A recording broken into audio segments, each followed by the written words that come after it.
Bom, boa tarde a todos. Sejam todos bem-vindos, então, a essa oficina que estamos realizando, que busca trazer as experiências dos tribunais de contas no contexto da educação. Eu acredito que tem muitos colegas aqui de outros tribunais que querem conhecer, ou que a gente vai poder conversar melhor e ver, enfim, alternativas e dúvidas e perguntas a respeito de como cada um está trabalhando, as experiências que podem agregar no contexto do controle externo. Então, dentro desse contexto do CINED, é fundamental a gente poder discutir esse assunto numa oficina específica dos tribunais. Eu sou do Tribunal de Contas aqui digamos, o anfitrião. Sejam todos bem-vindos, então, ao Rio Grande do Sul, aqueles que são de fora. Hoje estou trabalhando num grupo especializado de políticas públicas em educação, juntamente com dois colegas que agora vou apresentá-los, que são os primeiros do painel. Então, só assim, para aqueles que serão panelistas, assim, para a gente combinar, a proposta é ser 20 minutos de apresentação. Então, eu vou fazer esse papel também um pouco chato de ficar avisando, alertando quando estiver próximo. Mas a ideia é assim, de ter 20 minutos, falar o máximo possível que der, que depois a gente vai abrir para o público e possivelmente cada um de vocês vai poder esclarecer melhor. Então acho que para a gente ter uma dinâmica mais interessante, como são 7 painéis, então acho que vai ser bastante informação para todo mundo e todo mundo tão seguro as suas perguntas e dúvidas para a gente, enfim, otimizar e depois a gente abrir espaço para todo mundo dialogar e trocar as dúvidas e experiências que querem compartilhar. Então, vou chamar aqui para a mesa, então, os colegas, então, Vinícius Baraleone, que é bacharel em Direito pela Faculdades Integradas do Brasil, Unibrasil, com especialização em Gestão Pública pelo Centro de Lideranças Públicas CLP e extensão na Harvard Kennedy School, atualmente auditor público externo do TCE-RS, e Ciro Carlos Garcês Pinto Júnior, que é auditor público externo do TCE-RS, formado em Economia pela Universidade Federal de Santa Catarina, pós-graduando em Direito Tributário, atua há 2 anos em auditorias especializadas em Educação. Então, passo a palavra para os dois, para começar, então, a apresentação deles e as experiências deles nesse sentido. Boa tarde. Primeiro, eu gostaria de agradecer o convite para nós compartilhar nossas experiências aqui, e dizer que é um prazer poder compartilhar desse momento com pessoas de outros tribunais de contas que têm muito a contribuir. Nós iremos falar um pouco da experiência que o Tribunal de Contas do Rio Grande do Sul tem tido na tentativa de contribuir com a formulação de políticas públicas na área da educação. É notório que os tribunais de contas têm atuado já há um bom tempo nessa área educacional. Essa participação do controle externo esteve até então mais concentrada nos atos de regularidade e na legalidade, como o exame de atos admissionais, na verificação de editais de licitação e contratos de merenda escolar e transporte escolar, assim como a verificação da aplicação de recursos do Fundeb e aqueles de manutenção e desenvolvimento do ensino. Contudo, com a perspectiva de poder ajudar na formulação de políticas públicas, nós temos desenvolvido uma metodologia que visa fomentar a utilização de boas práticas de gestão na educação. Não foi à toa que nós colocamos nesse primeiro slide com o nome da apresentação a palavra evidências em letras maiúsculas. Quando nós falamos em abordagem baseada em evidências, é preciso deixar claro que o conceito de evidências é ligeiramente diferente daquele conceito formal de evidências. Eu vi que no dicionário Aurélio o conceito de evidência está como a qualidade do que é evidente ou uma certeza manifesta. Mas quando nós falamos de práticas baseadas em evidência, como é o caso da educação, nós estamos querendo nos referir ao uso e aplicação de métodos cientificamente válidos para a estruturação da informação e tomada de decisões. Ao longo dessa exposição, nós exemplificaremos alguns exemplos dessas evidências. Por enquanto, nós temos trabalhado essa metodologia com as redes municipais de ensino fundamental. E isso tem 2 motivos. O primeiro deles é porque o Vinícius e eu trabalhamos dentro do Tribunal de Contas, na supervisão de contas municipais. E já o segundo motivo pode ser melhor compreendido a partir desse quadro. Os municípios têm respondido cada vez mais pelas matrículas do ensino fundamental. A partir de dados do censo escolar que nós apuramos, tanto o Rio Grande do Sul como o Brasil tem apresentado uma evolução no número de municipalização do ensino fundamental. As matrículas estão migrando da rede estadual para a rede municipal. Embora no cômputo geral as matrículas de ensino fundamental venham diminuindo, elas diminuem com maior rapidez na rede estadual, fazendo com que tenha aumentado a participação das redes municipais. Nesses 5 últimos anos, a participação da rede municipal cresceu em mais de 3 pontos percentuais e aponta uma tendência de continuação dessa transição.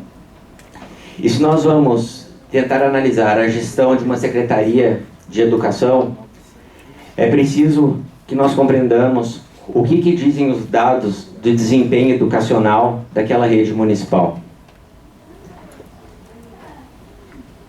Bom, boa tarde a todos. Vários rostos conhecidos aqui. É um prazer estar na companhia de todos vocês hoje. Pegando o contexto do que o Ciro nos colocou, de que existe um movimento de municipalização do ensino fundamental no Brasil, e também sabedores que o maior problema do ensino fundamental é relativo ao aprendizado dos alunos, nós buscamos desenvolver uma metodologia de auditoria operacional que nos permitisse, ao mesmo tempo, avaliar a qualidade das redes municipais de ensino e também identificar oportunidades de melhoria nessas redes que pudessem, em última análise, contribuir para o aumento do aprendizado dos alunos, que é o nosso objetivo final. Mas para desenvolver essa metodologia, nós enfrentamos um desafio inicial, que foi saber como avaliar a qualidade da educação. Não é uma atividade usual no âmbito dos tribunais de contas, né? Então, inicialmente, nós não tínhamos a resposta para essa questão. Para desenvolver esse tema, nós tivemos que fazer uma revisão da literatura baseada em evidências, que o Ciro muito bem explicou no início, e, analisando vários estudos no âmbito internacional e nacional, nós constatamos que o aprendizado dos alunos ele é muito influenciado por fatores externos à escola, especialmente o nível de escolaridade dos pais e o nível de renda desses meus pais. Então, sabendo disso, nós percebemos que qualquer análise de avaliação da qualidade do ensino deveria considerar, além dos indicadores educacionais, também o nível socioeconômico das redes municipais de ensino. Mas, além disso, nós também constatamos nessa revisão que fatores internos à escola também contribuem muito para o aprendizado do aluno, inclusive podendo fazer com que a escola supere esse desafio imposto pelos fatores extraescolares, especialmente o nível de renda dos pais. Não é à toa que temos o caso de Sobral, no Brasil, que é um grande case de sucesso, que mesmo diante de várias dificuldades socioeconômicas, consegue ter excelentes resultados educacionais. Então, diante dessas premissas, nós definimos nossa metodologia para atingir os 2 objetivos ali expostos. Para avaliar a qualidade do ensino, nós decidimos que utilizaríamos indicadores educacionais, especialmente ligados ao aprendizado dos alunos, contextualizados com indicadores socioeconômicos. E para identificar as oportunidades de melhoria, nós analisaríamos os fatores internos de gestão que, de acordo com as evidências, conseguem impactar positivamente o aprendizado desses alunos. Então, com base nessas premissas, nós estabelecemos uma metodologia de 3 etapas. Primeiro, nós fazemos uma seleção do município auditado a partir de uma matriz de risco. Depois, fazemos um diagnóstico da qualidade do ensino nessa rede municipal a partir de indicadores educacionais. Como esse diagnóstico nem sempre é positivo, nós buscamos as causas da realidade encontrada, examinando a disponibilidade de insumos e fatores internos de gestão escolar. Então, especificando um pouquinho melhor cada um desses elementos. Essa matriz matemática de risco, ela que nos indica qual é o município que vai ser auditado. O pessoal que é dos tribunais de contas já está mais acostumado com essa terminologia, mas para o pessoal que é de fora eu vou explicar um pouquinho cada um dos conceitos. O primeiro elemento dessa matriz com peso de 20% é a materialidade, representada pelo número de alunos matriculados no ensino fundamental. E o segundo critério é a criticidade, que é composto por 4 fatores.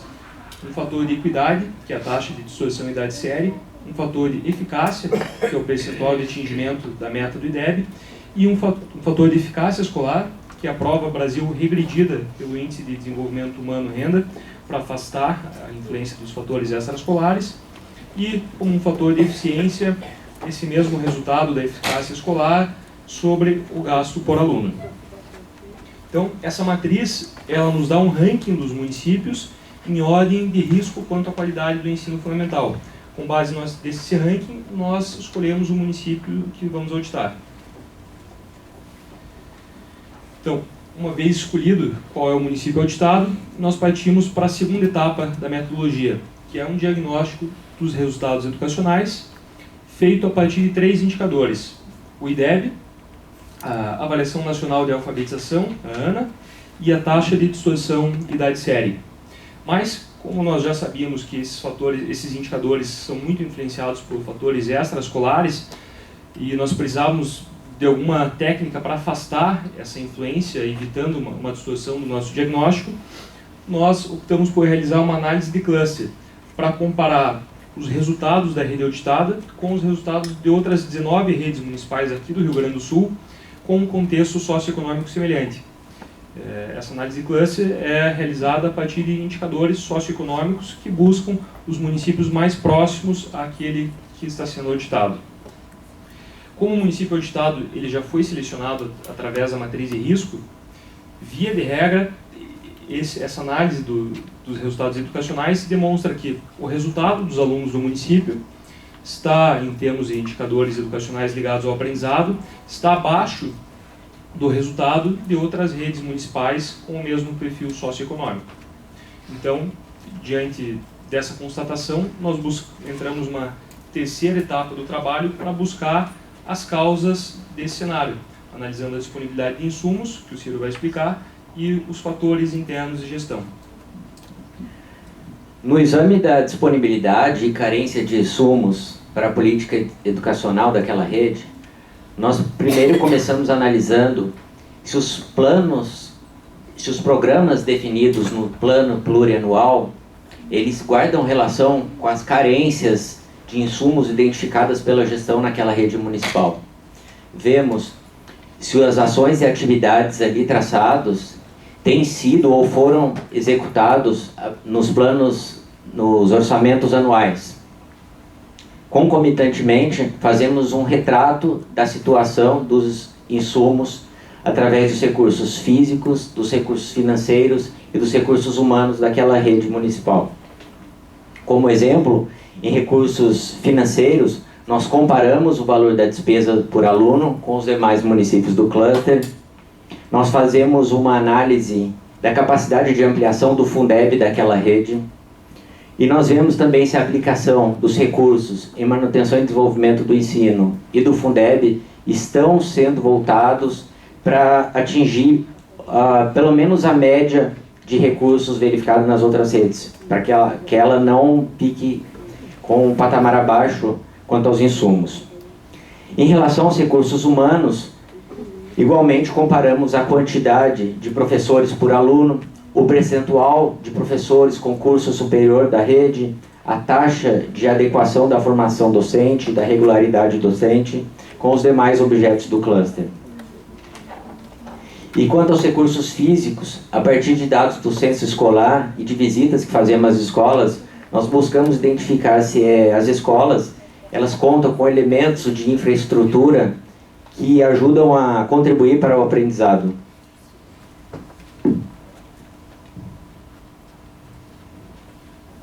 Então, pessoal, daí além dessa análise de insumos, nós também analisamos 4 fatores de gestão educacional que, de acordo com as evidências, têm um impacto significativo no aprendizado dos alunos, que são a qualidade do professor, a qualidade do diretor, a presença de avaliação externa e a qualidade do clima escolar. Em relação a cada um desses fatores, nós fazemos essa análise de 3 etapas. Primeiro identificamos na literatura o que realmente funciona para o aprendizado do aluno em relação a cada um desses fatores. Depois analisamos se a realidade da rede auditada está alinhada com as evidências. E, por fim, identificamos boas práticas de outros estados e municípios que apresentam bons resultados educacionais. Mas é importante destacar aqui, inclusive se tiver algum professor, ou certamente temos vários aqui, né, que não é a qualidade, não é a competência do profissional em si que é analisada, mas sim se a estrutura de recursos humanos da Secretaria Municipal de Ensino está ou não alinhada com as evidências, com o que as evidências demonstram ser a prática que melhor impacta no aprendizado dos alunos. Só para exemplificar, quanto à qualidade do diretor, existem evidências de que o método de seleção que causa o melhor impacto no aprendizado dos alunos é aquele que combina a seleção pela comunidade escolar com fatores técnicos relacionados ao mérito e ao desempenho do profissional.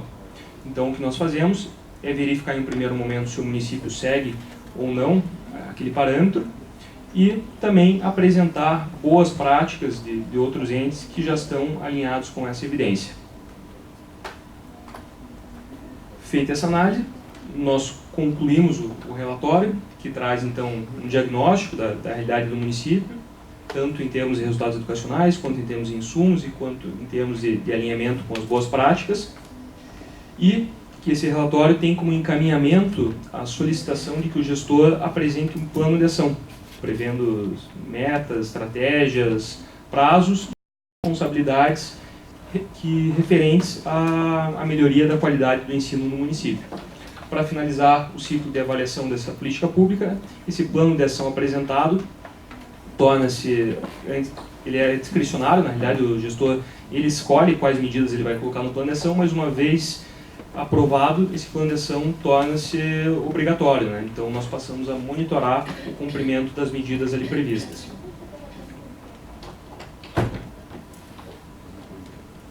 Para não parecer que tudo tem sido perfeito nessas avaliações, nós decidimos contemplar aqui algumas dificuldades que encontramos no decorrer dos trabalhos. A primeira delas se refere à comunicação. Isso é que a gente não tem conseguido deixar mais explícito para os gestores que a gente não está indo ali para fazer uma auditoria de regularidade, uma auditoria de conformidade. E o que acontece é que quando chega o processo, abre a possibilidade do gestor se manifestar, as peças que vêm juntadas pela defesa são muito similares àquelas dos processos de regularidade de contas de gestão, que eles visam principalmente eximir o gestor de responsabilidades e descaracterizar elementos do relatório. Então a gente ainda está na busca de uma melhor forma de poder informar para o gestor que está sendo analisado, a gente nem fala auditoria, o recado de que as avaliações almejam na realidade é encontrar conjuntamente à gestão as melhores soluções para potencializar o aprendizado dos alunos. Uma segunda dificuldade se refere ao nosso andamento processual, que é voltado à oposição entre a parte técnica do tribunal e o jurisdicionado.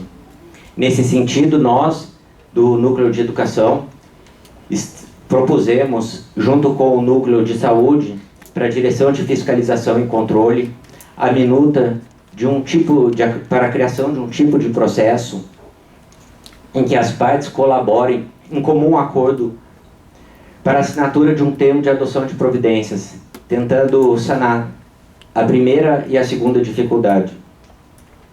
E por fim, ainda reconhecemos a incipiência do nosso trabalho e acreditamos que há espaço para ampliar o escopo dessas evidências. Além daquelas que são examinadas e abordadas em relatórios, as publicações na área das práticas baseadas em evidências apontam outras práticas que também revertem em melhoria do aprendizado dos alunos, como a duração da jornada escolar e os programas de parentalidade positiva.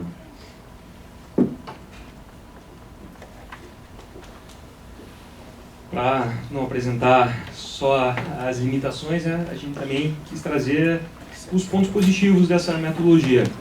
Um dos principais, como o senhor adiantou, é a utilização de evidências que focam no aprendizado dos alunos, mas, além dessas questões técnicas, nos agrada muito perceber que esses trabalhos têm instaurado uma nova forma de contato entre o tribunal e os gestores, Acho que a maior prova disso é que hoje temos aqui a secretária municipal de Educação de São Francisco de Paula, que foi auditada, a secretária municipal de Educação de Rio Pardo, que também sofreu essa auditoria, e ambas inicialmente colocaram que, a princípio, quando se fala uma auditoria do Tribunal de Contas, o primeiro sentimento nunca é agradável.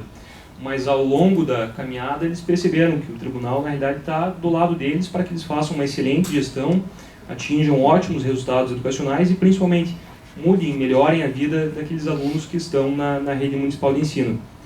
Mas acho que melhor que eu falar é trazer um depoimento da secretária de São Francisco de Paula, que é um dos municípios que nós acreditamos muito que vai ser um case de sucesso aqui no Rio Grande do Sul de transformação e de melhoria da qualidade do ensino.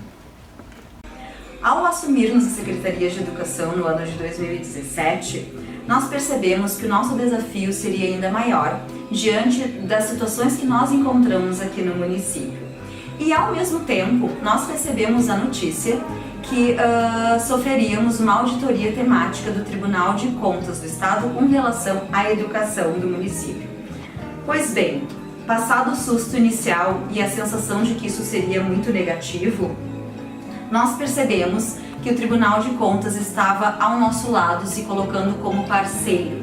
Naquela ocasião, nós descobrimos que a partir de uma tabela matemática de risco, o município de São Francisco de Paula se encontrava na segunda pior posição dentre os 497 municípios ranqueados. A partir disso, o Tribunal de Contas nos ajudou a verificar quais as situações de risco, quais as causas dessas situações e quais as possibilidades de melhoria.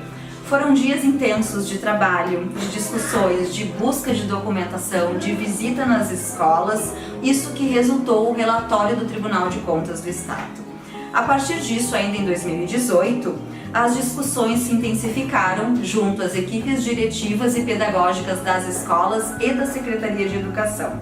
Foi elaborado um plano de ação de uma forma coletiva, onde cada um se tornou corresponsável da qualificação do processo educativo do município. Era isso. Obrigado por vocês e agora nós também estamos curiosos para ver o que os demais tribunais de contas têm para nos contar. Obrigado. Vou chamar então o nosso conselheiro substituto Gerson dos Santos Sica, que vai apresentar o projeto TCE Educação do TCE, do Tribunal de Contas do Estado de Santa Catarina. Ele é mestre em Direito pela UFSC, atuou como professor de cursos de pós-graduação em Direito, autor de artigos publicados em revistas jurídicas especializadas e do livro Discricionariedade Administrativa, Conceitos Indeterminados e Aplicação. É gestor no âmbito do TCE de Santa Catarina, do Acordo de Cooperação Técnica celebrado entre a AFICOM, MEC, FNDE e IPE. Por favor, conselheiro. Uma boa tarde a todos e a todos. Agradecer o convite por estar aqui. Para nós é uma honra poder compartilhar esse momento. Para nós é um momento de aprendizado. O nosso projeto TCE Educação ele é muito fundado no compartilhamento de experiência que nós temos. É um processo de aprendizado constante. E boa parte do que eu vou apresentar hoje aqui não é nada inovador, mas é fruto desse compartilhamento de experiências e dessa troca que nós temos constante. O projeto TCE Educação, ele foi pensado, concebido dentro do Tribunal de Contas de Santa Catarina, para que nós possamos avançar na forma de fiscalizar a educação, para além daquilo que os tribunais de contas tradicionalmente vêm realizando, historicamente fazendo no exercício de suas atribuições e das suas competências. Nós temos uma resolução da ATRICOM, que é 003/2015, e ela vira a chave, ela dá um salto nas exigências daquilo que os tribunais de contas têm que fazer para que possamos focar a fiscalização na qualidade do gasto público. E lendo essa resolução, nós verificamos lá no início de 2016 que tínhamos um grande desafio. Chegamos até um momento que definimos que tínhamos que formalizar um projeto, então, para conseguir colocar em prática a resolução 003/2015. E isso é o projeto TCE Educação. Eu vou procurar ser bem objetivo aqui para conseguir passar todas as telas, para o Renato não ficar cortando meu tempo ali, eu sei que ele é rigoroso no tempo. E vou procurar então ser bem objetivo para a gente poder realmente debater e levantar as dúvidas posteriormente. Então o TCE Educação é um conjunto de ações integradas do Tribunal de Contas para a implementação da fiscalização financeira, orçamentária, operacional e patrimonial voltada à execução dos planos nacional, estadual e municipais de educação. Vocês devem ter visto que o governador, por exemplo, falou assim, se cobra muito formalidades, na essência foi isso que ele falou, e não resultado na abertura. E realmente, o nosso controle, historicamente, ele é baseado em uma perspectiva de controle de meios e não de controle de resultados. Há uma dificuldade muito grande porque, às vezes, nós não temos uma base normativa para exigir dos gestores providências quanto ao resultado. Tanto que a Lei de Responsabilidade Educacional, o anteprojeto, está no Congresso Nacional desde 2006 e não se conseguiu definir ainda um marco de responsabilização voltado para o resultado. Porque é uma discussão de fato muito complexa. Punir um gestor que o IDEB reduziu, como está no projeto, só que existem N fatores, o Vinícius bem colocou ali, né? Tem fatores que são extra-escola, que interferem, então há que ter alguns parâmetros para isso. Na nossa perspectiva, os planos de educação, eles possuem sim alguns alicerces que podem ser extraídos ali, que exigem sim, que permitem a exigibilidade de condutas do gestor. E a gente vem caminhando nesse sentido, tanto da orientação, recomendação, para depois então chegar aí no nível da cobrança e eventualmente responsabilização daquele gestor recalcitrante que não colabore, né, nesse esforço cooperativo para melhorar a educação no estado de Santa Catarina, nos nossos municípios e no país. A nossa proposta de valor, na essência, é agregar a fiscalização de regularidade e o controle de resultados, ou seja, implementar a resolução 003/2015 da ATRICOM, reforçar a condição do Tribunal de Contas de ator relevante nas discussões relacionadas à educação, e é muito importante que o projeto, já antes da sua formalização, ele foi construído ouvindo todos os stakeholders da educação em Santa Catarina, o UNDIME, a Federação Catarinense de Municípios, a UNCME, todos os atores envolvidos na educação, a Secretaria de Estado de Educação, o Conselho Estadual de Educação, procuramos esses atores, dialogamos, além dos órgãos de controle, para compreender a realidade da educação e aí então expor publicamente e firmar compromisso com a sociedade de Santa Catarina, mostrando o que o Tribunal de Contas, a partir daquele momento, estava fazendo na área da educação, para além daquilo que já vinha realizando no seu controle de regularidade. Além disso, incentivar o controle social e assinalar a importância dos planos de educação. Os planos de educação são aprovados por lei e se eles estão consolidados, passaram pelo Congresso Nacional, Assembleias, Câmaras Municipais, eles têm sim que ser levados a sério, não são declarações de intenção. O Plano Nacional de Educação, ele foi aprovado pela Lei 13.005, foi o projeto de lei que mais teve emendas depois da Assembleia Constituinte de 88. Então nenhum projeto de lei no Brasil teve tantas emendas e ele foi aprovado por unanimidade no Congresso Nacional. Então se demonstra o peso dessa discussão e a importância desses planos. E contribuir para a evolução institucional mediante aprendizado organizacional e a valorização dos nossos profissionais. É trabalhar também a ideia da transcendência.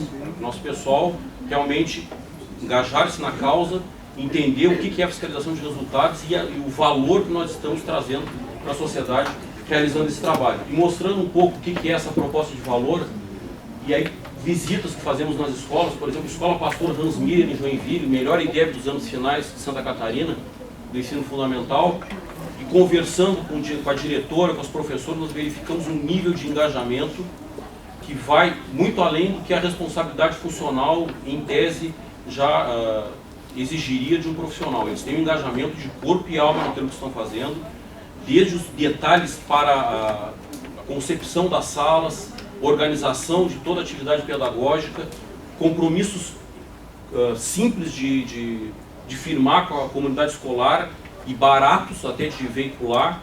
O banner na frente das escolas, um banner com as metas pedagógica, financeira, relacionamento com a comunidade na entrada da escola, painel de gestão à vista, com todos os documentos, com regularização junto ao bombeiro, alvará de funcionamento, notas fiscais das associações de pais e professores, coisas simples que demonstravam um nível de engajamento muito grande. E aí um exemplo também muito interessante, uma escola em Rio do Sul, e fizemos questão de tirar essa foto, o diretor da escola estava pintando a escola, era um período de férias, fizemos uma visita surpresa, o diretor estava pintando a escola. Então isso aí mostra a transcendência que está insta naquele trabalho que ele vem realizando. E esperamos que o nosso trabalho também consiga levar o nosso corpo técnico, e como de fato vem levando, a entender a transcendência dessa atividade que nós estamos realizando. O roteiro que eu vou passar aqui é a origem do nosso projeto, planejamento e formalização, execução e próximos passos. O nosso projeto, ele começa com uma experiência muito interessante, que é a auditoria operacional realizada no município de Anita Garibaldi, na região serrana de Santa Catarina. É uma região que tem índices de desenvolvimento humano abaixo da média do estado. Nós verificamos que o município tinha um percentual de aplicação no MDE, no desenvolvimento do ensino, muito alto, e o resultado não era o resultado que poderia se obter em tese com aquilo que se investia, que estava abaixo da média do estado. Nós fizemos a audiência pública no município, houve a participação de cerca de 160 pessoas, um debate muito importante, muito interessante, desde atendimento na educação especial, acessibilidade, todos os temas foram aventados e discutidos naquela audiência pública. As autoridades, elas ficaram no mesmo nível das pessoas, só poderiam falar quando havia uma solicitação da audiência pública de um participante da audiência. O juiz estava presente, promotor, secretário de educação, prefeito municipal. Então a ideia era romper essa lógica da autoridade acima do cidadão, todos no mesmo nível. Nós gravamos a audiência pública e ela foi inclusive trazida para dentro do processo e foi prova no processo da auditoria operacional. A partir dali nós tivemos mudanças, pudemos verificar mudanças importantes, até com depoimentos. A diretora da maior escola do município deu um depoimento na capital, num evento na Câmara Municipal de Florianópolis, falando de melhorias, como a criação de um plano de formação continuada, a implementação do piso dos professores, da hora atividade, e nós verificamos que a maior escola do município, que atendia metade dos alunos de Anita Garibaldi, 6 meses depois da audiência pública, ela foi totalmente reformada, ela estava num estado realmente precário, e ela foi um motivo de grande discussão na audiência pública, grandes reclamações, e a prefeitura fez o investimento antes mesmo da decisão do tribunal. Então demonstrou que esse diálogo, de fato, é muito importante. Então temos em 2015 a aprovação da resolução 03, em 2016 o acordo da MEC e FNDE, e aí em 2017 o Tribunal de Contas fixa a educação como prioridade, isso está no planejamento estratégico. Fazemos a elaboração e finalização do projeto e realizamos o primeiro Fórum TCE Educação, que é o evento anual do Tribunal de Contas, que reúne gestores, sempre tem a participação do MEC, do FNDE, e fazemos essa troca de experiências e um espaço de orientação. E começamos então o monitoramento de meta e estratégia. Estou falando rápido na síntese, por conta do nosso tempo. Nós temos todo esse material no nosso site. Quem recebeu o folder aí tem um QR Code. Se alguém chegou depois e não recebeu, temos mais folders aqui também. E dá para acessar todo o material produzido pelo tribunal. E também estamos à disposição para, depois aqui do evento, a gente passar o que for necessário. Bom, o que é muito importante, o plano TCE Educação ele é transversal, ele é institucional, ele trabalha numa perspectiva do período do planejamento estratégico até 2022 e é um compromisso de fato do tribunal, e é importante ressaltar que três presidentes do Tribunal de Contas já passaram, então, nesse período do TCE Educação, o conselheiro Herbst, o conselheiro Luiz Eduardo Xerém, o conselheiro Dircele, que está aqui hoje, que é o atual presidente. Os três atuaram chancelando, trabalhando no nível estratégico para dar o suporte para o desenvolvimento do projeto, mostrando que nós temos, então, aí a compreensão de uma ação institucional importante e relevante para o Tribunal de Contas. Isso permitiu o alinhamento.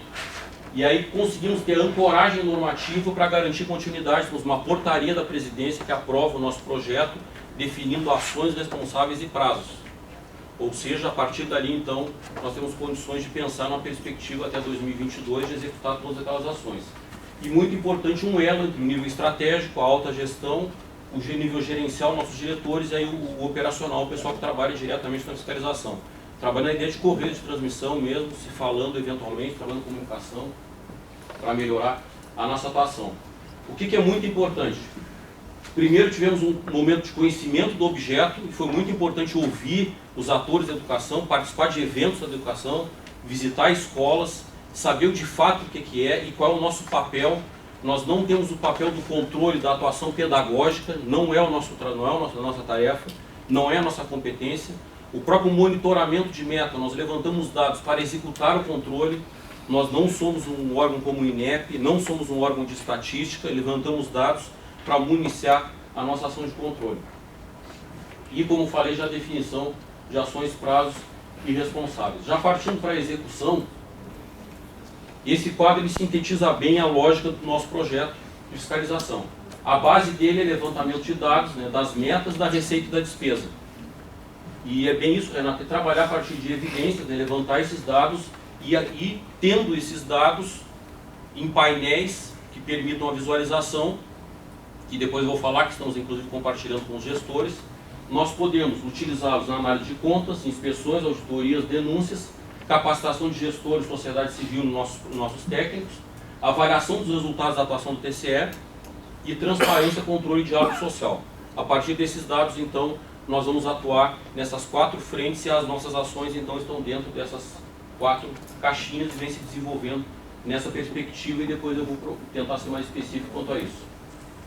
Primeiro, o monitoramento de meta. Não é um monitoramento apenas para levantar a taxa de atendimento no município, etc., porque nós temos várias bases de dados, inclusive temos o TC Educa, uma ferramenta essencial, muito importante, que o IRB desenvolveu por meio do Comitê Técnico de Educação, que é um parâmetro. Foi uma atitude muito importante, porque havia, né, Renato, a gente conversou bastante, desde lá em 2016, começamos muitas conversas sobre isso, da fragilidade da base de dados, principalmente população. Então, o IRB tomou a frente nisso, adotou o TC Educa, e ele é muito relevante, porque nós conseguimos, a partir dali, ter um monitoramento do PNE, uma ferramenta que está disponível na internet. E, além disso, em Santa Catarina, diante da necessidade e desse diálogo que se instalou entre vários atores, nós estamos implementando o monitoramento aí não do PNE, mas dos planos municipais de educação e do plano estadual de educação. Primeiro, numa atuação conjunta, Tribunal de Contas, Ministério Público Estadual, depois agregaram outros atores. Nós tabulamos as metas dos 295 planos municipais de educação, porque há diferença nas metas. Foi um trabalho muito grande. E aí nós temos um painel, começamos com a meta 1, já temos os dados da meta 2, da meta 3, estamos elaborando da meta 20, que é o financiamento da educação, e pretendemos aí até o final do ano também ter a 6 e a 7, para que possamos no início do ano que vem incluir isso nas contas dos prefeitos, esse conjunto de dados. O da meta 1 mostra mais ou menos o que é o painel. Então, por exemplo, a média na creche exigida nos planos de educação é de 58% de taxa de atendimento prevista nos planos, mas elas vão variando município a município, mas dentro do painel eu consigo verificar a taxa de atendimento em cada município de acordo com o seu plano de educação. Se tem o déficit, a evolução ali de um ano para o outro. Isso é lançado no ClickSense, que é uma ferramenta de visualização, e aí número de matrículas, tudo extraído do censo escolar, com um critério de atualização populacional, que foi dialogado inclusive com os atores, sempre deixando claro, tudo isso não foi a atuação unilateral do Ministério Público e do Tribunal de Contas. Foi discutido com o secretário de Educação, secretários municipais, secretaria de Estado de Educação, com o FECAM, com o DIME, para que pudéssemos ter modelagens e bases de dados, onde pudéssemos dialogar de uma forma comum. E isso é a base da nossa análise. Esses são os que participam hoje desse monitoramento de metas do painel, além do Tribunal de Contas e do Ministério Público, o Ministério Público de Contas, a UNDIM, Universidade Federal de Santa Catarina, a Comissão de Educação da Assembleia e a Secretaria de Estado de Educação. Todos estão integrados nessa atividade de monitoramento para utilizar essa base do nosso painel que estamos estruturando lá no estado de Santa Catarina. O segundo eixo para nós que é muito importante é a adequação dos orçamentos aos planos. Porque não adianta nós termos um monitoramento e termos um plano e não focarmos naquilo que é o nosso negócio enquanto Tribunal de Contas. Nós temos que começar nossa fiscalização no orçamento. Porque se o plano não vai para dentro do orçamento, ele é declaração de intenção. Nós temos que ter a previsão orçamentária e analisar depois a execução orçamentária e aí então medir isso aí com o resultado, focando na qualidade. E isso fecha um círculo. O Ciro bem tocou nessa questão, se o PPA tinha programas que atendiam o plano. E o que nós estamos fazendo aqui? Nós orientamos gestores para adequação dos orçamentos aos planos de educação, mediante ofício da presidência. E aí um ponto importante, unidades deverão informar a compatibilidade nas contas de 2019.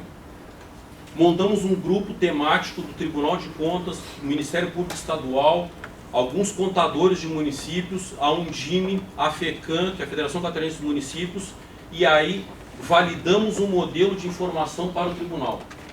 Então os municípios participaram disso. Na essência, o que é esse modelo? Eles vão ter que chegar ao nível do projeto atividade no orçamento e demonstrar adequação às metas e estratégias do Plano Municipal de Educação. E aí, claro, sempre focando muito na estratégia, porque a estratégia é o que tem que chegar, tem que ser cumprido naquele exercício financeiro. Não adianta só trabalhar que a meta às vezes está lá em 2024, 2025, tem que pensar no exercício. Com essa informação, nós podemos então jogar essa informação para dentro das contas dos prefeitos e do governador, a exigência para o governo do estado também, e aí podemos então cruzar com resultados. Por exemplo, aquilo que foi previsto foi executado, houve problemas no planejamento, aí nós podemos desenhar vários cenários. Sabemos que vai ter um problema, uma dificuldade de fragilidade de dados no início, porque os municípios estão se preparando para melhorar a elaboração do seu orçamento, e até para auxiliar nisso, nós temos alguns municípios hoje que voluntariamente se apresentaram ao tribunal. Nós colocamos a sugestão quais municípios que gostariam de já testar isso, a execução de 2019, e alguns municípios já estão, eu falei chamado Rio do Sul, o Rio do Sul é um deles, testando essa modelagem. Com o nosso pessoal da área de contas, estão começando a definir se o que eles estão fazendo, a verificar se o que eles estão fazendo está correto ou não, o que tem que melhorar, para a gente melhorar esse processo de fato de elaboração do orçamento. Outras ações, 3 minutos para terminar. Então, nós temos um percentual mínimo de fiscalizações na área de educação. O tribunal não pode fazer menos que 15% das suas fiscalizações eletivas, o mínimo 15% da educação. Temos uma matriz de risco específica para a educação, auditorias operacionais para avaliar a execução dos planos, e Renato, eu vou precisar depois das tuas dicas, que eu gostei bastante do que vocês estão fazendo aqui, e inspeções para verificar o cumprimento da estratégia 18.1 do PNF e a vinculação de efetivos e ACTs. Aqui é uma base bem geral do que é a nossa matriz de risco. Usamos desde, avaliamos, por exemplo, o investimento per capita considerando sempre por aluno, merenda, os principais insumos da educação e também dados da qualidade. Então, abandono, a taxa de abandono de cada município, IDEB, tudo isso está dentro da matriz de risco, e dali a gente consegue utilizar para vários cenários, inclusive tanto para planejar como para executar a fiscalização. Tudo isso tem na internet, vocês podem acessar o nosso relatório, memória do projeto, explicando bem com detalhes. As outras ações, então, trabalhar as metas nas contas do prefeito e governador, validação do CIOP já foi feita, participação ativa em fóruns da área, e aqui um ponto que eu quero só destacar, ele não estava no projeto, mas como ele é vivo, ele ocorre todos os dias, os desafios se apresentam sempre. Verificamos que nós tínhamos muita gente trabalhando em análise de aposentadoria de pessoal da educação, e ficava muito claro que o custo-benefício daquela fiscalização é absurdo, porque quase não se nega registro de aposentadoria de professor, quase todos regulares. Então, esse ano definimos que nós tínhamos que automatizar todos os atos, intervenção humana mínima, para que a máquina, a inteligência artificial, faça isso. O primeiro processo já saiu, 292 atos, pretendemos aí automatizar todos os atos de educação até o mês de dezembro, tem uma comissão específica para isso, para a máquina fazer esse serviço, e a gente vai trabalhar naquilo que realmente é mais relevante em fiscalização. Aqui algumas coisas que fazemos, o concurso estadual de redação chega nos alunos do nível médio de Santa Catarina, milhares de alunos participando, a premiação é no Tribunal de Contas, um link muito forte com a comunidade escolar, fortalecer a educação. Recebemos visita do secretário da Educação Básica, depois foi ministro da Educação. No Encontro Nacional dos Tribunais de Contas também teve um momento de educação lá com oficina de trabalho. O nosso estágio de execução é isso, temos 37% das ações realizadas, 37% parcialmente realizadas, 23% realizadas, alguns gargalos de TI que agora começamos a resolver, e temos a expectativa de chegar possivelmente a 2022 aí com quase praticamente 2021, melhor dizendo, com um ano de antecedência, praticamente todas as ações realizadas. Próximos passos: ampliar o número de metas monitoradas. Então a ideia é, no final desse ano, ter no mínimo 6 metas. avaliar a relação investimento e resultado nas contas, então nós vamos trazer essa base de dados para dentro das contas, isso vai melhorando ano a ano, mas esse é o objetivo. Automatizar todos os atos de pessoal, implantar o aplicativo na ponta do lápis, fazer aqui um agradecimento ao conselheiro Cláudio Terrão, nosso parceiro já há muito tempo, né, Cláudio?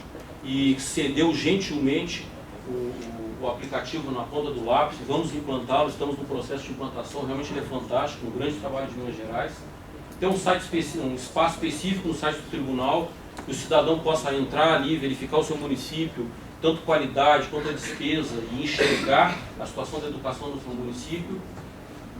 Aprimorar o monitoramento do próprio projeto, então ferramentas de gerenciamento próprio do projeto, estamos fazendo isso também com o nosso pessoal de planejamento, e sedimentar as atividades na rotina do Tribunal de Contas. Isso é muito importante, alinhamento de diretrizes nacionais. A gente procura sempre replicar em Santa Catarina aquilo que é feito pelos Tribunais de Contas brasileiros. Aí eu dou exemplo do projeto de educação que faz a diferença. Entramos este ano para buscar boas práticas e divulgar em Santa Catarina as posições nacionais da Tricom e do IRB relacionadas à educação. Aqui saiba mais sobre o projeto, temos o nosso site, estamos à disposição. A nossa ação procura dialogar com outros órgãos de controle para aprender, para trocar experiências com gestores. A gente, como eu falei, a gente muito mais aprende do que propriamente passa conhecimento nesses momentos. Para nós é uma alegria estar aqui hoje, estar aqui em Porto Alegre, mesmo tempo um pouco nublado, até que não está frio, né, Renato? E uma enorme satisfação. E aqui eu deixo os nossos contatos, mostrando, então temos aqui dois conselheiros do Tribunal de Contas, conselheiro Adicélio e conselheiro Wilson Vandal, que estão aqui prestigiando, né, os nossos profissionais que também estão aqui. Temos um grupo de trabalho no Tribunal de Contas, específico à educação, embora eles atuem nas diretorias, mas eles estão além do trabalho nas diretorias, tendo um trabalho adicional, com muito esforço, com muito brilhantismo, e também fazemos parte do comitê técnico do Instituto Rui Barbosa. O Renato e a Valéria, que estão aqui, são assistentes técnicos do comitê, também auxiliando nesse esforço nacional. Renato, espero que não tenha passado muito do tempo, né, e agradeço mais uma vez aí a oportunidade e a paciência. Obrigado. Vamos então agora para uma experiência do pessoal do Tribunal de Contas do Piauí, o monitoramento da aplicação dos precatórios do Fundeb. Vou chamar aqui então o colega Gilson Soares de Araújo, que é auditor de controle externo do TCE do Piauí, mestre em políticas públicas pela Universidade Federal do Piauí, em 2018, bacharel em Direito pelo Instituto de Ciências Jurídicas e Sociais, professor Camilo Filho, 2008, atualmente é chefe da Divisão de Fiscalização da Educação do TCE do Piauí, advogado e professor de Direito em cursos de graduação e pós-graduação, atuando principalmente nos seguintes temas: direito administrativo, direito financeiro, licitações e contratos administrativos, judicialização da política, política da educação e métodos de resolução de conflitos. Gilson, seja bem-vindo e estamos curiosos para ouvi-lo. Quando coloca aí, eu quero agradecer aqui a acolhida do colega Renato, parabenizar aqui Porto Alegre pelo evento, dizer que é uma honra a gente vir de longe do Piauí para falar um pouco do que nós estamos fazendo lá e tentar contribuir para esse controle externo da política da educação. O trabalho que a gente vai apresentar hoje, como o colega Renato falou, sobre o monitoramento da aplicação dos precatórios do Fundef. Não foram todos os municípios, todos os estados que receberam esses recursos. Eu vou dar uma contextualizada para que aqueles estados que não receberam possam entender por que a gente está falando isso e qual a importância da gente falar sobre os precatórios do Fundef. O Fundef, o Fundo de Manutenção e Desenvolvimento, Ensino Fundamental e Valorização do Magistério, anteriormente ao Fundeb, ele foi criado lá na Emenda Constitucional número 14, de 96, vigorou aí de janeiro de 98 a dezembro de 2006, quando, pela Emenda Constitucional 53 de 2006, ele foi substituído pelo Fundeb. E aí ele foi regulamentado por essa Lei 9424 de 1996. Essa lei que trouxe uma série de regulamentações acerca do Fundef, que ainda abrangia apenas o ensino fundamental. Pois bem, um dos avanços que a Lei 9424 trouxe foi a instituição do valor mínimo anual por aluno. Então, seria feito um cálculo desse valor mínimo anual por aluno, e aqueles estados que não atingissem esse valor mínimo, a União iria complementar. E essa complementação da União, a lei estabeleceu a forma de complementação, ia ser feito um cálculo, e a União, houve aí um subdimensionamento desse valor anual. De forma que o Ministério Público Federal, quando se atentou para esse subdimensionamento, ajuizou uma ação civil pública lá na Justiça Federal em São Paulo, essa ACP aí, 1999, 50.616 lá na 19ª Vara Civil, que transitou em julgado em 1º de julho de 2015. E aí, quando transita em julgado essa ação civil pública, surge toda essa problemática do precatório do Fundef. Por quê? A União passou a ter um passivo de 91 bilhões de reais, mais de 91 bilhões de reais. Isso somente daquelas ações decorrentes daqueles municípios e estados decorrentes das execuções da ação civil pública, porque vários outros estados e municípios ingressaram com ações individuais e não pegaram carona nessa ação civil pública promovida aí pelo Ministério Público de São Paulo, no Ministério Público Federal. Então, esses valores atualizados em agosto de 2017, deu essa ordem de mais de 91 bilhões de reais. Imagine aí se quantidade de recursos esse passivo aí da União. Essa ação civil pública hoje é uma ação rescisória que está suspenso alguns pagamentos, mas alguns pagamentos foram feitos e o estado do Piauí foi um dos, além de outros estados, a gente vai falar um pouco aqui, que receberam, vários municípios receberam esses recursos. Aqui nós temos aqui um gráfico que que consta no relatório do TCU, dos estados que mais receberam esses recursos, que têm direito a receber. Nós temos a Bahia aí, em primeiro lugar, com mais de 23 bilhões, seguido de Ceará, Maranhão, Pará, Pernambuco, Minas Gerais, Piauí. Então, só o Piauí lá, nós tínhamos os municípios para receber mais de 4 bilhões de recursos. Para vocês terem uma ideia, que foi um levantamento que a gente fez em março de 2019, já agora, dos 22 municípios que mais receberam recursos do precatório do Fundef. Então, nós temos um município, em primeiro lugar, Miguel Alves. Pra vocês terem uma ideia, o município de Miguel Alves tem 33 mil habitantes. Vocês imaginam um município de 33 mil habitantes que recebeu mais de 35 milhões de reais para a educação. 35 milhões. A secretária que chegou, ele brilhou, né, secretária? Já pensou o seu município recebendo um dinheiro desse? Então, esses municípios começaram a receber esses recursos lá em 2016, e aí acendeu uma luzinha vermelha lá para o tribunal. 2016, ano de eleição, estava todo mundo louco por esse dinheiro, e o tribunal começou a se preocupar com isso. Inicialmente teve uma consulta para saber como que seria utilizado, o tribunal o TCE Piauí terminou não respondendo, mas a gente começou a ver que esses recursos iam começar a chegar e que o tribunal ele deveria atuar de forma mais firme no monitoramento desse recurso. Então, nós temos aí os 22 maiores municípios que receberam, só esses municípios receberam 301 milhões de reais. E aí, lá em outubro de 2016, nós tivemos a primeira decisão do TCE Piauí, depois eu vou mostrar onde vocês acessam todas essas decisões, determinando o bloqueio desses recursos. Como eu disse, era um período pré-eleição, o tribunal estava muito preocupado com isso, notícias de que os gestores poderiam utilizar esses recursos na campanha, e aí o tribunal decidiu por bem bloquear os recursos dos municípios que receberam, condicionando o desbloqueio à aplicação de acordo com a Lei 9434 de 96, que regulamenta o Fundef, de forma que eles iriam utilizar 40% em MDE e 60% para pagar profissionais do magistério. Essa foi a primeira decisão do TCE Piauí. Em dezembro de 2016, o tribunal se viu diante de uma situação que muitos municípios, desses que receberam esses recursos altíssimos do precatório do Fundef, estavam com déficit previdenciário dos regimes próprios muito grande.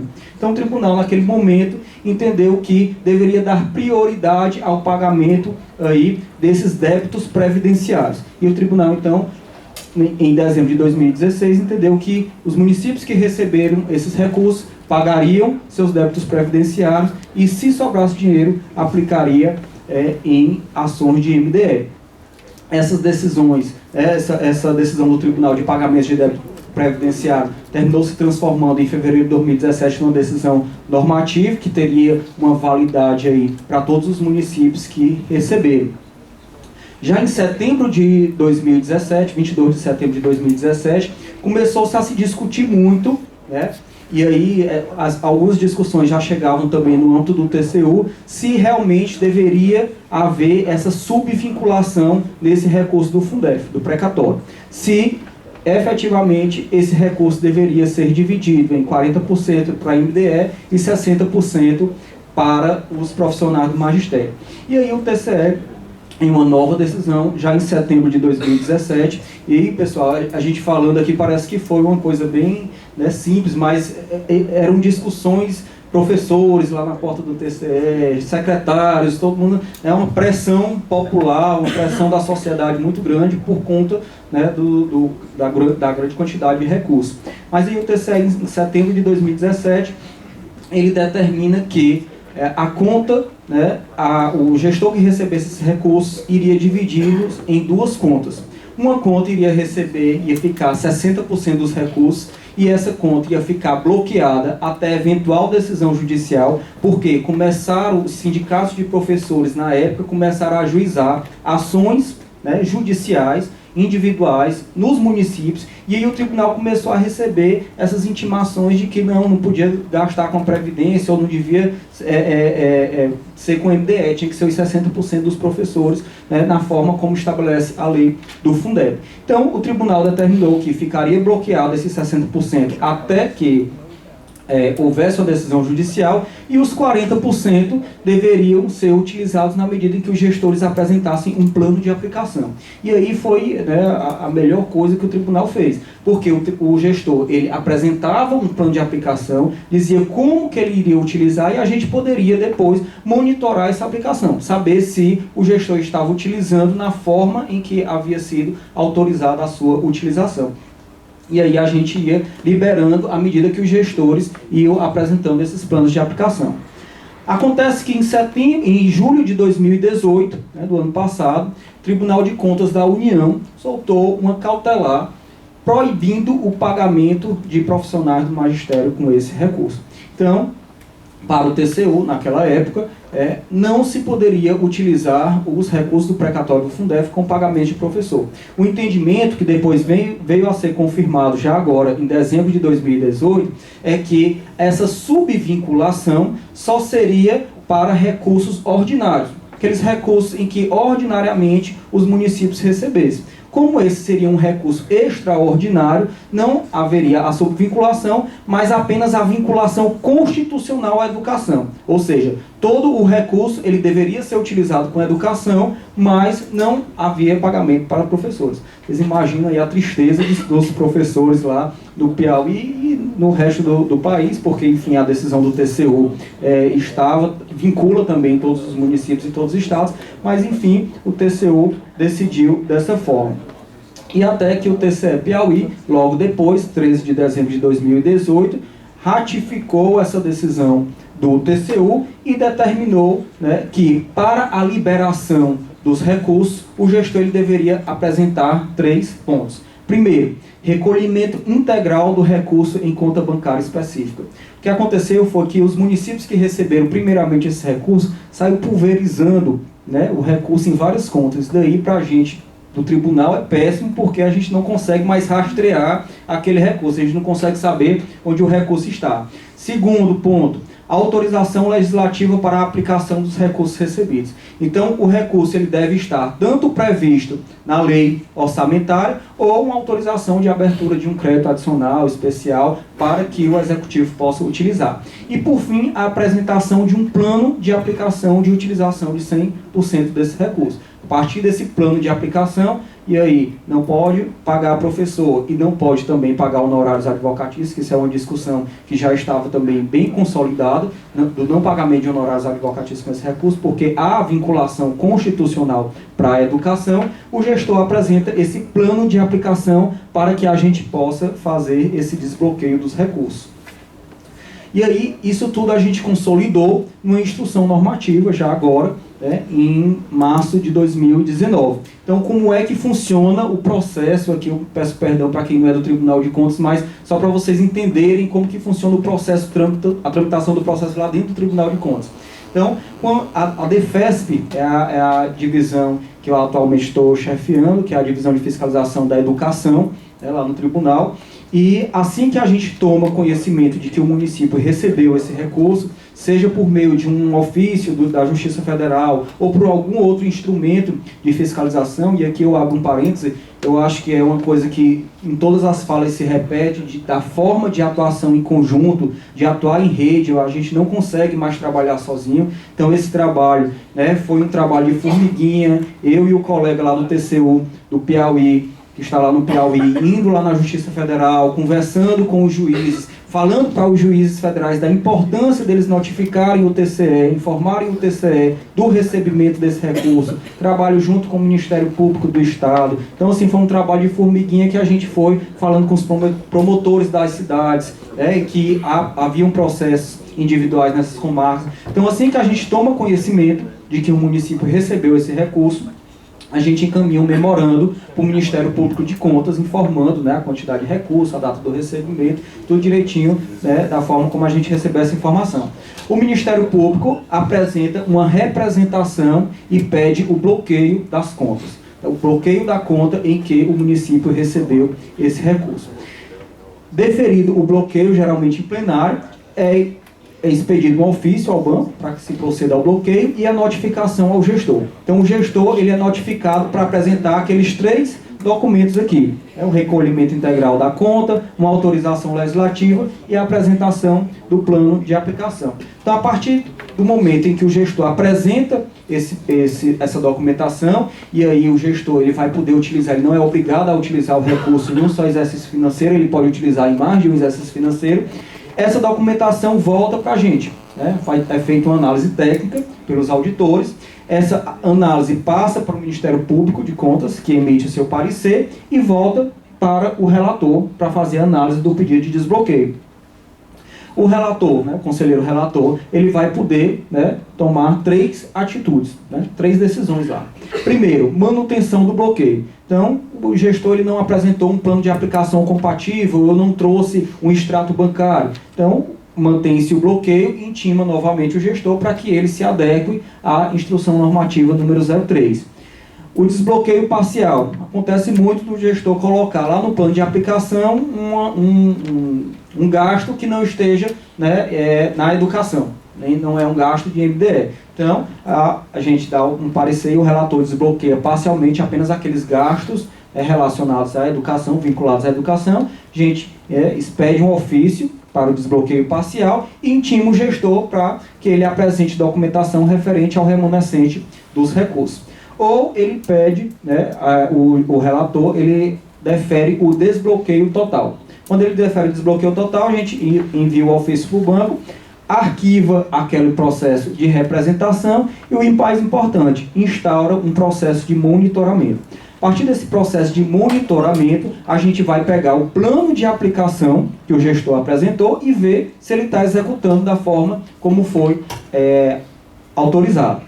E aí a gente fez um modelozinho de relatório de gestão. Uma coisa que a gente aprendeu na marra lá no tribunal é que a gente não consegue fazer tudo. E aí a gente pede gentilmente para que o gestor apresente esse relatório de gestão e a gente faça essa análise. Então, no relatóriozinho lá ele vai colocar o município, o valor recebido, a data do recebimento, a conta e a agência, saldo inicial, anexo extrato, saldo final, anexo extrato e a despesa do exercício. O gestor ele vai apresentar esse relatório de gestão a cada 31 de janeiro, referente ao exercício financeiro anterior. Então, dia 31 de janeiro de 2019, ele vai apresentar o que ele gastou do precatório do Fundef no exercício de 2018, de forma que esse nosso relatório vai poder ser anexado às contas de governo desse gestor. E aí ele vai colocar lá, né, o empenho, o número de empenho, código da unidade orçamentária, o ano da emissão, o credor, o valor, a licitação e o contrato. E aqui a gente coloca o número do processo no TCE para que a gente faça esse link, para que a gente consiga saber desde quando o dinheiro entrou até quando o dinheiro saiu. Então, para a gente fazer essa rastreabilidade de todo o dinheiro do precatório do Fundef. E aí, para finalizar já, porque é muito complicado falar em 20 minutos de educação, é isso daqui que a gente lançou agora, recente, em junho de 2019, que é o controle social desses recursos do precatório do Fundef. Aqui a minha menina dos olhos aqui, com o maior orgulho que eu falo disso, porque eu estava conversando hoje com a Naila. Outra coisa que eu na marra, trabalhando no Tribunal de Contas, é que a gente não dá conta de fiscalizar tudo. E a gente precisa do controle social, e a gente precisa de um controle social forte.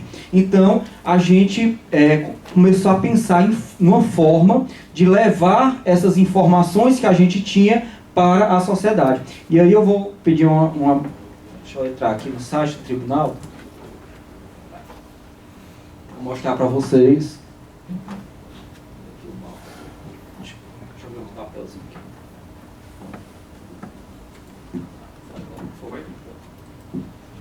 Vou sentar aqui para ficar mais fácil.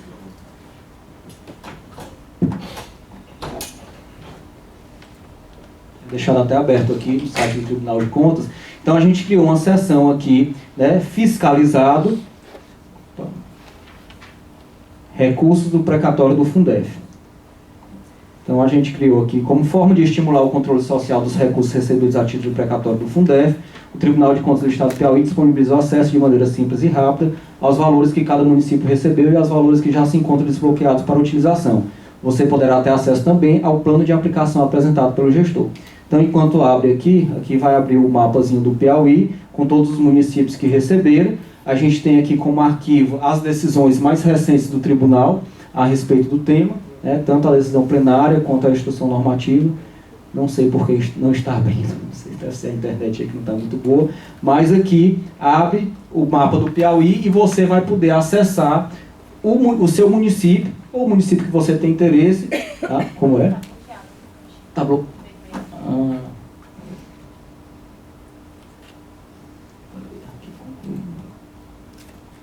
Alguém me ajuda aqui, que eu não sei. É aqui? Ó, tá vindo. Mas ainda não veio o mapa, né? Mas aqui tem um mapa que tem um total de recursos de todos os municípios, né? Aqui o total bloqueado, ou seja, os municípios do Piauí já receberam 586 milhões de reais, desses 586, olha, abriu. 288 estão desbloqueados já para utilização. Então aqui tem um mapazinho do Piauí com todos os municípios, você pode clicar aqui no seu município ou clicar aqui nessa lista dos municípios que receberam. Então, vamos ver aqui se abre, ó, município de Campo Maior. Então, o município de Campo Maior, município que está a 80 quilômetros lá de Teresina, que a gente teve o prazer de lançar o Na Ponta do Lápis lá também.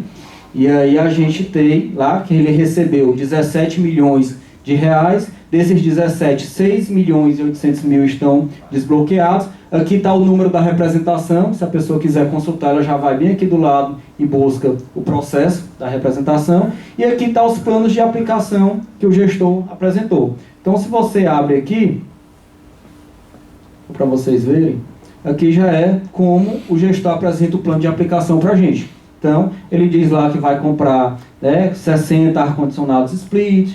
Isso daqui não é exagero não, pessoal, porque lá no Piauí para se ver, tem que ter ar-condicionado para ter qualidade da educação, não tem como, escola sem ar-condicionado não tem. Então, caixa de som, armário, fogão, bebedouro. Então aqui ele bota essa planilhazinha aqui, esse planejamento, de forma que quando a gente for fazer o monitoramento, a gente pode pegar, vamos lá, me mostra aqui esses 60 splits onde é que estão, como foi que foi feita a compra, como foi que pagou, saiu o dinheiro da conta tal para a conta tal. Então é isso que a gente tem feito lá, né? Espero poder compartilhar aí com vocês, ajudar, e meu contato, né, coloquei lá no início, gilson.araújo@tce.pi.gov.br. Muito obrigado.